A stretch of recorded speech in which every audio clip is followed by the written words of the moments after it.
This is the story of the one. As a custodial supervisor at a high school, he knows that during cold and flu season, germs spread fast. It's why he partners with Grainger to stay fully stocked on the products and supplies he needs, from tissues to disinfectants to floor scrubbers. Also that he can help students, staff, and teachers stay healthy and focused. Call 1-800-GRAINGER, click Grainger.com, or just stop by. Grainger, for the ones who get it done. It's KFI AM 640, and you're listening to The Conway Show on demand on the iHeartRadio app. KFI AM 640, it is The Conway Show. It's Friday. Yes. A lot of people will be taking next week and the following week off. I think I'll be here, but I don't know. Might take a couple of days off. Who knows? But I know that Alex Stone never takes a day off, and he's with us to talk about these drones. Alex Stone, how are the drones? Gonna mean traffic is going to be better next week, I hope? Yes, traffic's going to be down. Crime will be down. There'll be a lot of things down. Good. Yeah, including humans. Ever since the time change, traffic has been horrendous. Yeah, it sucks. And I don't know what it is. I think we're overbuilding. I don't know if you go into Burbank or Glendale, all you see is apartment buildings going up. Yeah, and right along the freeway. Yeah, exactly.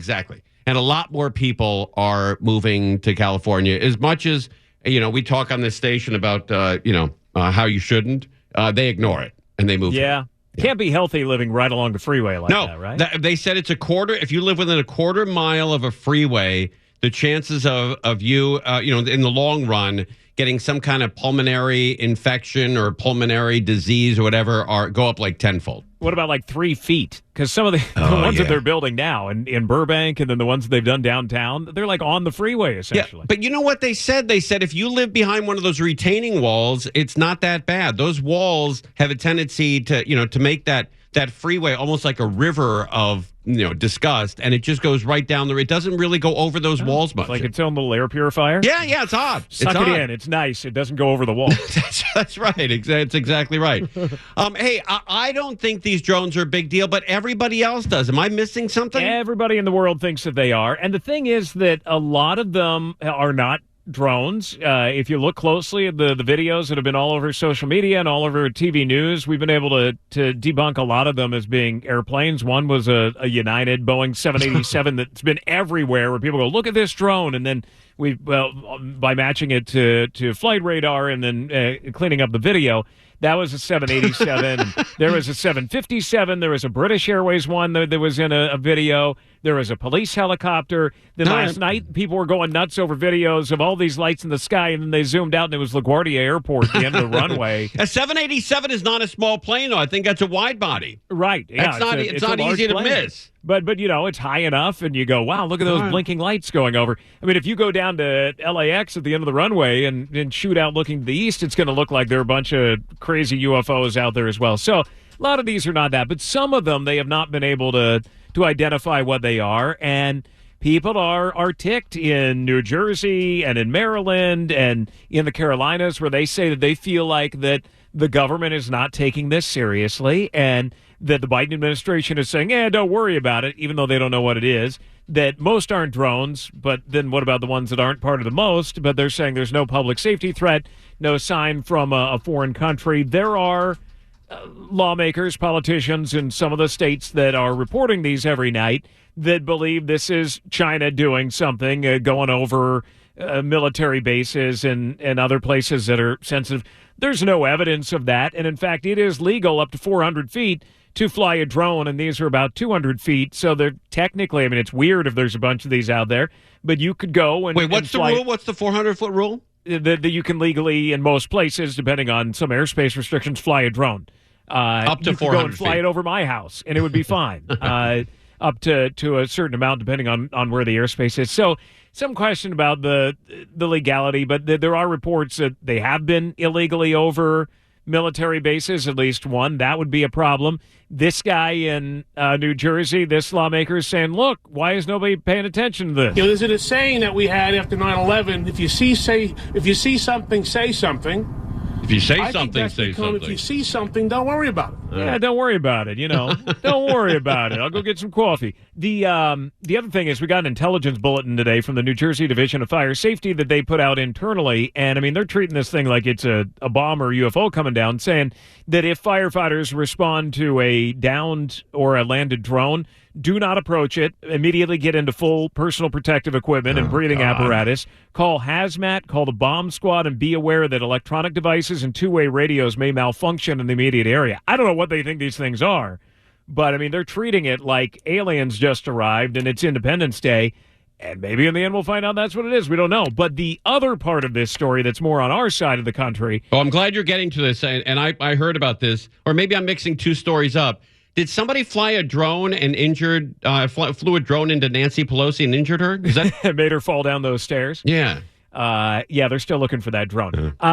This one's in Oregon where we got the audio today, and we just got a little bit more of it and heard from one of the pilots. An Alaska Airlines crew, Horizon Air, but the original carrier for Alaska, United, and a medevac plane reported in last Saturday night these unidentified lights that were darting around them, kind of orb-type things. Oh, wow. That would race toward them and then would go zipping back out and would disappear, but there was nothing on radar. And this is different audio than what we had earlier, that from the medevac plane reporting it in sounded like this. Red in color, moving at extreme speeds. I don't even know how to describe how fast it's moving. You are cleared to maneuver as necessary, left or right, to avoid the UFO out there. You can go left or right around that UFO out there, just whatever you want to do. This is that pilot who talked to us. Would come up to us and sit for about 3 to 5 seconds, and then it would go back out over the ocean, over the horizon. And then the Alaska Airlines crew, they said it was actually close enough. It set off their anti-collision system, or at least appeared on it. And other pilots said it was red and circle-shaped. It got filed with the FAA as an unidentified aerial phenomena, but what that was, they don't know. No sign that was a drone, but what that one was, they don't know. And these things that are flying out, where the pilot's seeing this red thing come in and out, there's no exhaust from those things and no propulsion either. They don't understand how they're moving so quickly. Yeah, or what it is. Yeah. And there were other pilots who got on the radio and said, well, maybe you're looking at reflection from Starlink. And these pilots, that one you just heard from, he goes, no, the Starlink doesn't move like this. That you may see them and they may look weird in the sky, because they're in low Earth orbit, but something like this, he claims, and what Alaska and United claimed, that it was coming up to them fast and then speeding off, but they couldn't figure out what it was. Here's another story that just came across, that Joe Biden has pardoned all the drones. Oh, then they're good to go. The aliens don't need to worry about it. All right. Well, there you go. Yeah. Buddy, what are you doing for the holidays? Where are you taking the kids? NorCal. We'll go up there. Oh, nice. Yeah. All right, you like it up there. What are you going to do? I don't know. I'm thinking about staying in town, and I hate traveling around the holidays.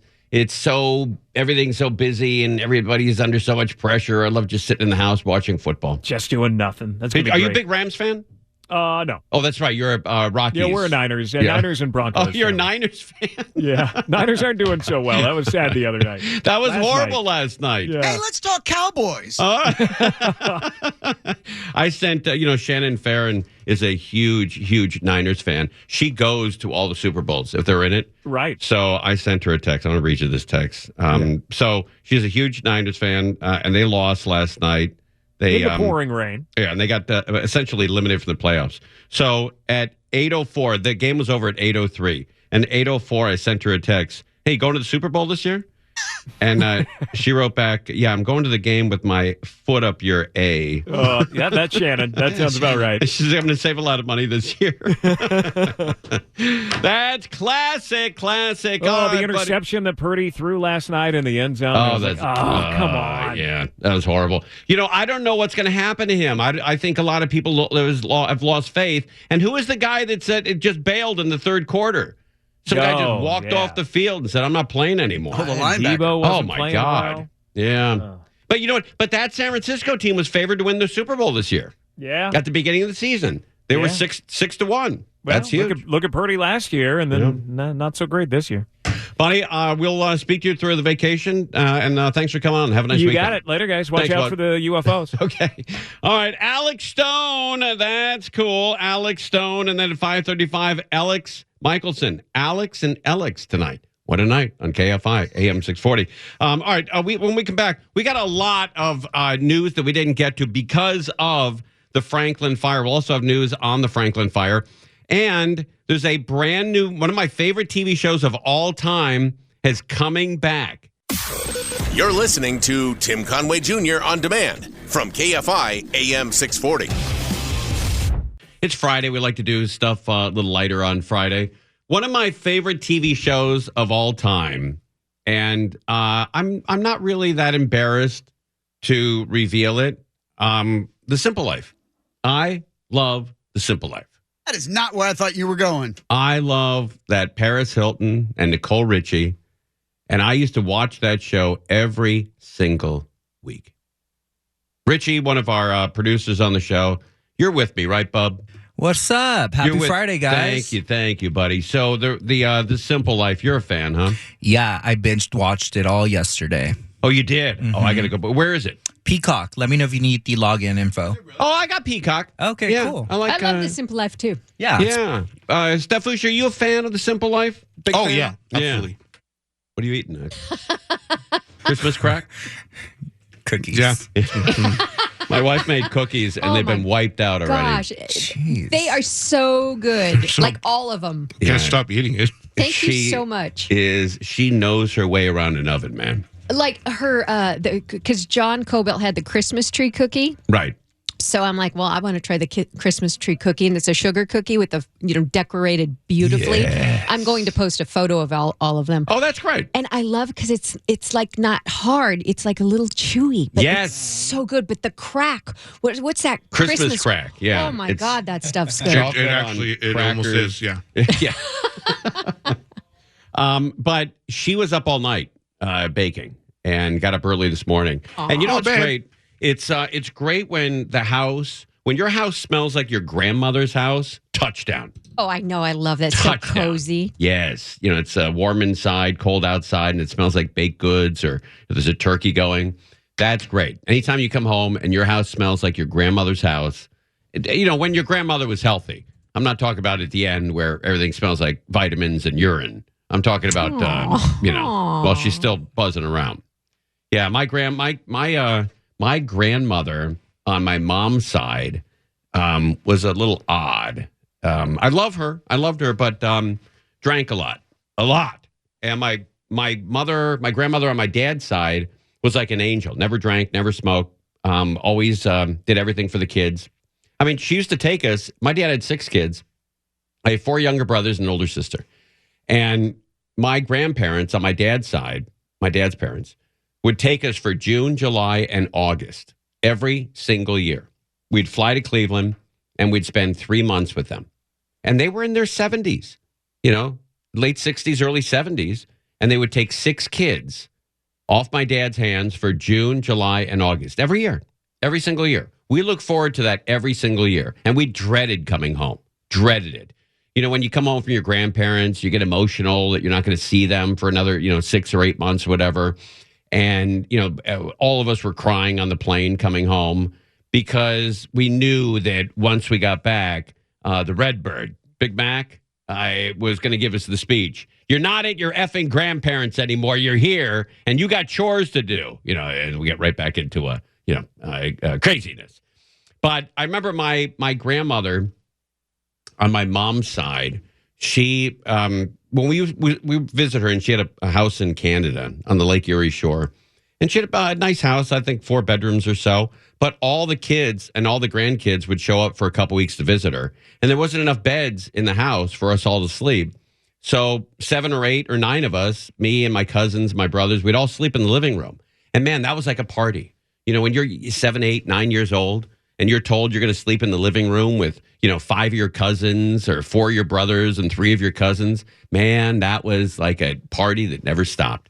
So I remember sleeping in my grandparents' living room, and my grandmother, Mimi, my mom's mom, came down the stairs at around 3:30 in the morning, totally nude, come down the stairs, and I opened one eye. I could see her.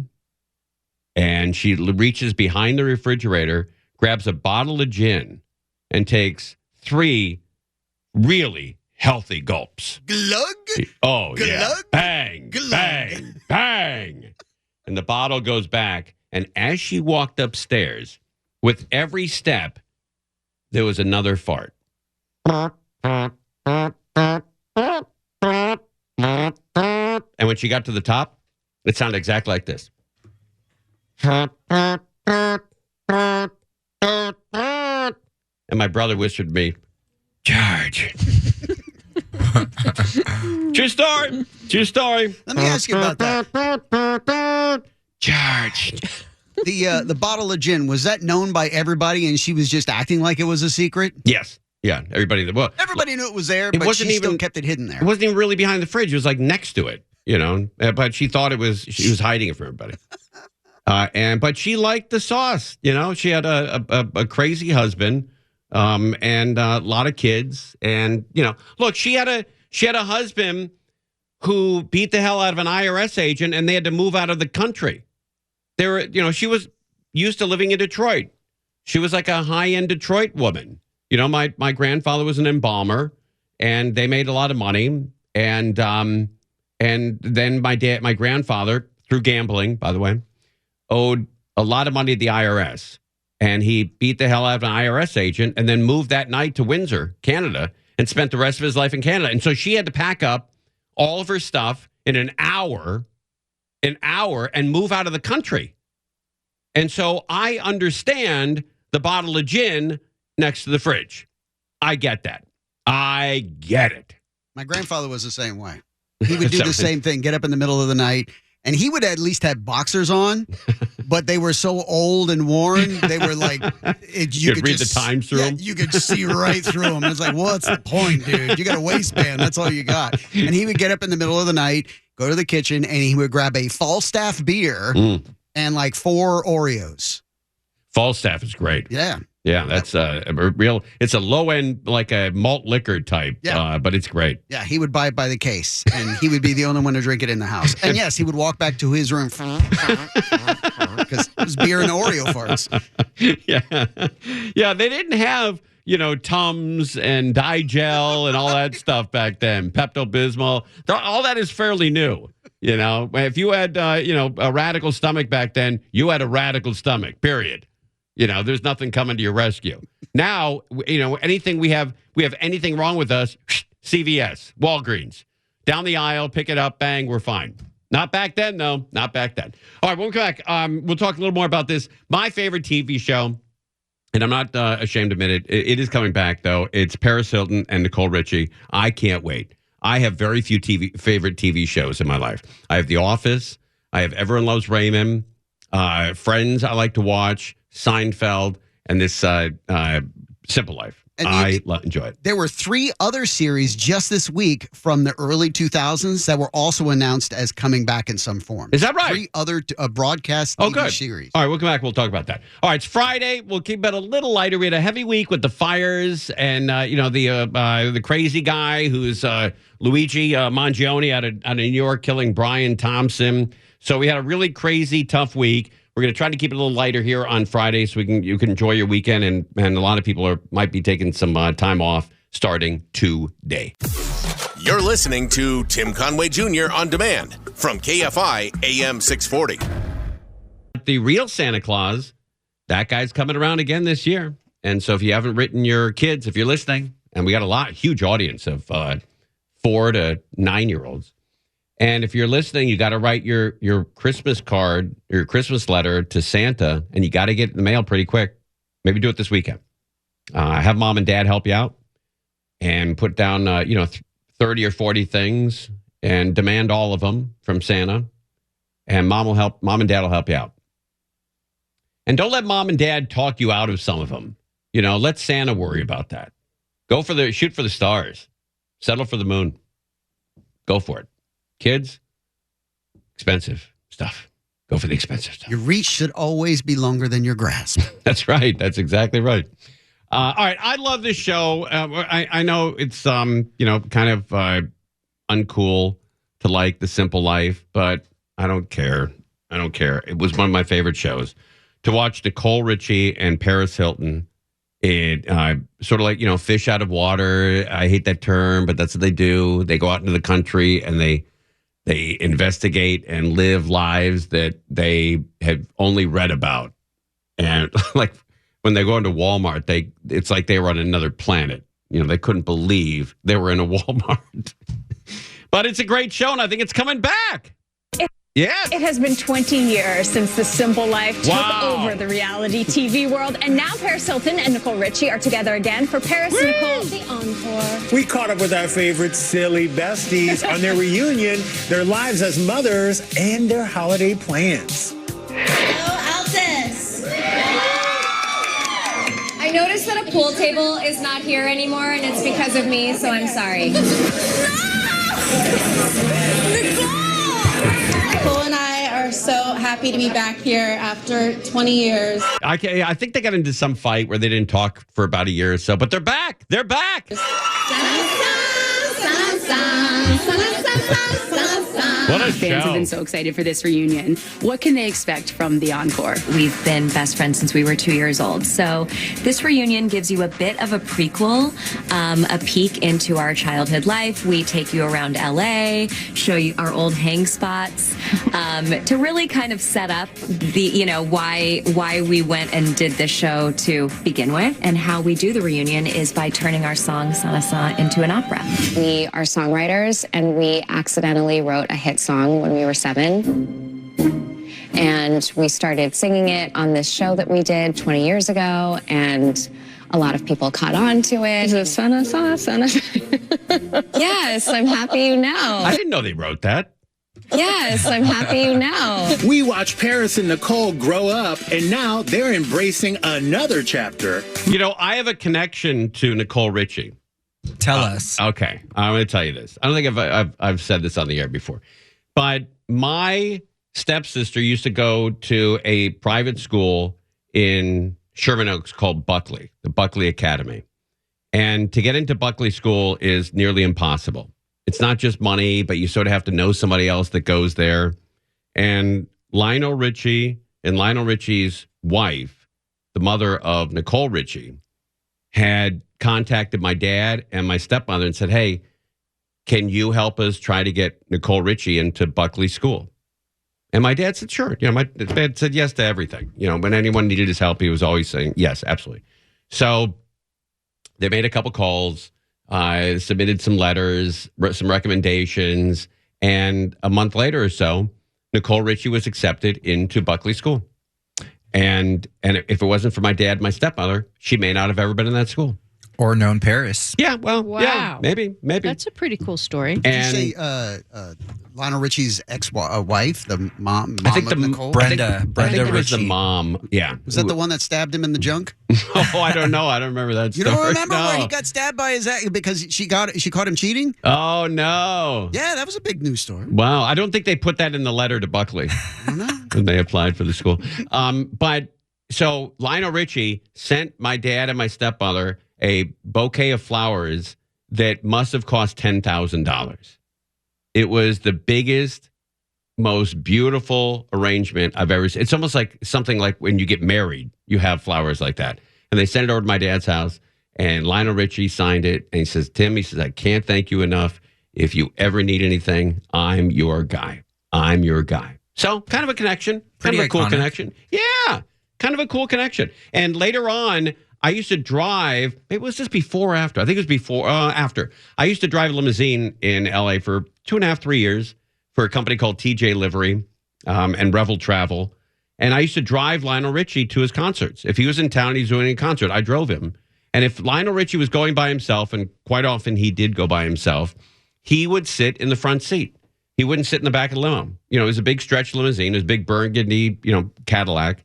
And he would sit in the front seat and would tell me stories, great stories that I can't repeat on the air, while I drove him to the Great Western Forum, where most of his concerts were. But you never told him who you were, right? I think he knew. I think he did. Yeah. But I think that, but the stories he told me, obviously, I can repeat some of them, but I'm not going to, tell you all of them.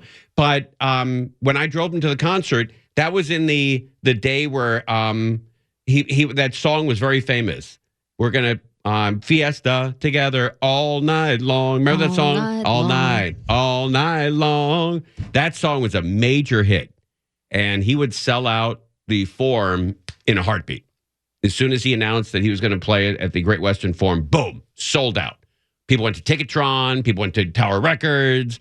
People went to their favorite record store, Licorice Pizza, bought tickets for Lionel Richie, and that was sold out. And when I drive up, I'd open the window, and I'd have a parking pass, and they'd look, and the cop would look in and go, "Wow, it's Lionel Richie sitting in the front seat of a limo." That was kind of cool. And we drive in underground into the Forum. We drive, down where the Lakers used to come in, and drive into the Forum. And he'd get out and I'd wait there for 5-6 hours until he was done, and then drive him home.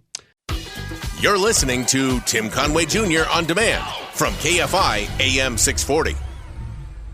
Tonight,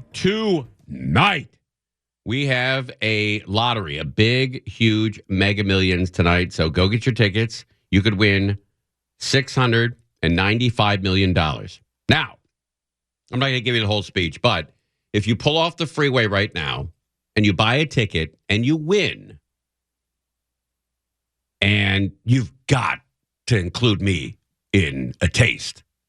If I reminded you to get a ticket, otherwise you would not have bought a ticket, and you win, come on. Come on, buddy. I don't get anything? I'll bet you do.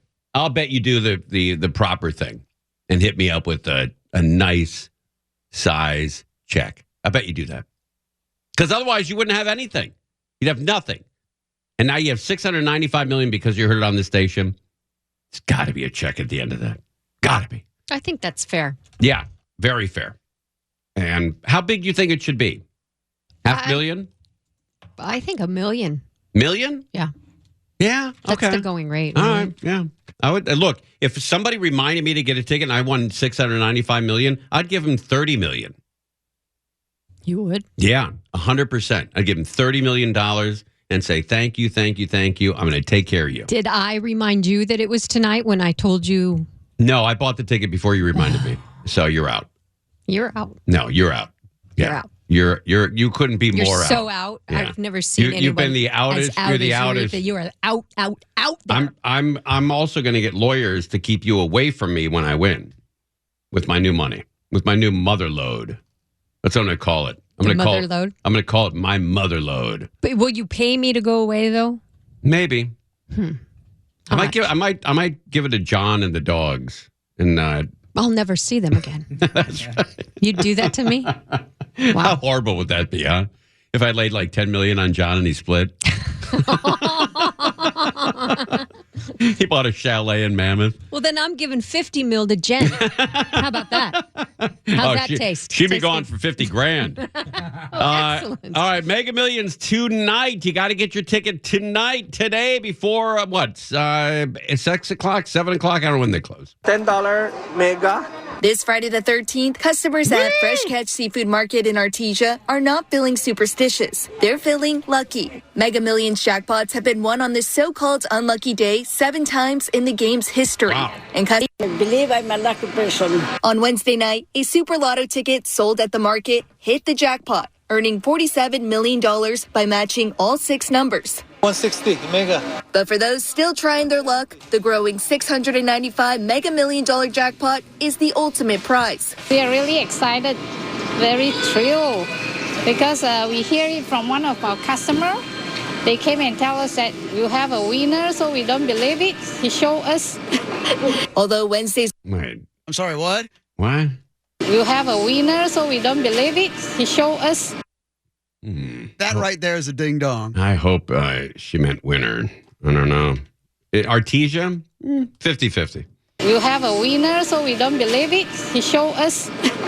Although Wednesday's winner hasn't come forward yet, rubbing the statue has become a ritual for those hoping to win big. Wait, what are they rubbing? Although Wednesday's winner hasn't come forward yet, rubbing the statue has become rubbing the belly of the statue. That's what they're doing. Yeah, there's a guy that he doesn't do it. I don't know if he's still with us anymore, but he used to walk around Santa Anita, and he had a hunchback, and people would rub his hunch for good luck. He had got a hunchback. Yeah, he had a radical hunch in his back. And he didn't mind. He was drunk and he loved it. He's like, hey, guys, come here. Give me, rub my back. You'll win the daily double. He had party games. Yeah. What's his name? Cliff? What was the hell was that guy's name? I don't remember the guy's name. But, man, that guy was the best. Yeah, big old hunchback. And people used to give him like $5, $10. Like, hey, let me give you $5. Can I rub you? He goes, yeah, you rub my ass off. What the hell? Rubbing the statue has become a ritual for those hoping to win big. Came from Singapore from my boss' mom. She brought it in, and then last month we put it in here to bring in more luck. I got to rub that statue. Where is it? In Artesia? Can I get out there before the drawing? I rubbed it, and I hope it brings me luck. With the jackpot of this... Are they still talking about the lottery? I rubbed it, and I hope it brings me luck. With a jackpot of this size, customers are already dreaming about how they would spend the money. I'm gonna give it to my relatives back home. I'll give 20% to charity, try and cure a disease, help the homeless. No, that's kind of cool, dude. I rubbed it. Yeah, ding dong with you. Tonight's drawing for that $695 million jackpot starts tonight at 8 p.m. All right, 8 p.m. I rubbed it. All right, easy, baby, easy. So make sure to have your ticket handy to see if you're a lucky winner. There you go. I rubbed it. All right, darling. All right, easy. I rubbed it. All right, 2 great sound bites. You have a winner, so we don't believe it. He showed us. I rubbed it. Ding dong. What a story. All right, so $695 million. Go rub the belly. Go rub the belly, and you could walk away a millionaire. Bellio, if you won $695 million, would we see you on Monday? No. You move on, huh? Yeah, I think so. Make room for someone else to have a fabulous career. Would John make the cut if you won that kind of dough? He's on the fence, huh? Oh, gosh. More dishes will be done by him, I bet. Yeah, that's true. That's totally true. Yeah, I think he'd make the cut. Okay. Yeah, I had to think about it a little bit, but yeah. I'd keep him. Okay. Would you get like 30 more dogs? You become this crazy dog lady? 1,000%. Good for you. Yes. All right, $695 million tonight on the lottery. Go get your tickets right now. We're live on KFI AM 640. Conway Show on demand on the iHeartRadio app. Now, you can always hear us live on KFI AM 640, 4 to 7 p.m. Monday through Friday, and anytime on demand on the iHeartRadio app.